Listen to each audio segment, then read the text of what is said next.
sur le cumul des mandats, il est clair que la raison doit l'emporter entre l'exercice d'une fonction parlementaire et l'exercice d'une fonction exécutive de grandes villes aujourd'hui, de grandes métropoles, de départements, de régions qui ont des pouvoirs très importants. Je crois que tout à chacun, et c'est frappé du bon sens que de penser que de cumuler les deux, c'est pas très compatible aujourd'hui dans la situation qui est la nôtre. Donc personnellement, je pense que la lecture que font nos concitoyens de tout cela, forcément, nous la partageons.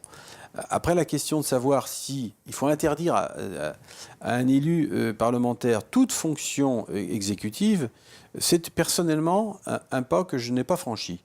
Je considère que le lien avec les élus locaux peut parfaitement passer aussi par l'exercice d'une fonction élective de dimension compatible avec l'exercice parlementaire.